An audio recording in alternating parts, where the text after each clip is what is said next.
بچوں کو لاحق ہوتا ہے۔ نمونیا کی حالت میں پسلیاں تیزی سے چلتی ہیں، ایک مرتبہ لاحق ہونے کے بعد بار بار ہوتا ہے، لہٰذا اس کے علاج پر فوری اور زیادہ سے زیادہ توجہ دینے کی ضرورت ہوتی ہے۔ تو ویڈیو شروع کرنے سے پہلے اگر آپ چینل پر نئے ہیں تو چینل کو لائک کریں، سبسکرائب کریں اور شیئر کریں تاکہ آپ مزید ایسی ویڈیوز حاصل کر سکیں۔ تو چلیے شروع کرتے ہیں۔ ٹوٹکا نمبر 1 ہے شہد۔ نمونیا کے مرض میں سب سے بہترین دوا و غذا شہد ہے۔ نمونیا میں اعضائے انہضام اچھے طریقے سے کام کرنے کے قابل نہیں رہتے۔ ابالے ہوئے پانی کے گلاس میں شہد ڈال کر مریض کو گرم گرم پلاتے رہنے سے عام طور پر اچھا اثر پڑتا ہے، مریض کمزور نہیں ہوتا۔ شہد کھلاتے رہنے سے کمزوری بھی نہیں ہوتی اور بہترین علاج بھی ہو جاتا ہے۔ ٹوٹکا نمبر 2 ہے لہسن۔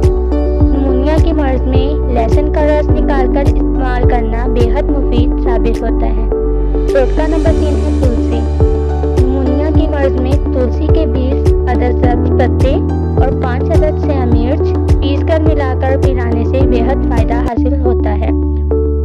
امید ہے آپ کو ویڈیو اچھی لگی۔ مزید ایسی ویڈیوز حاصل کرنے کے لیے چینل کو سبسکرائب کریں۔ اللہ حافظ۔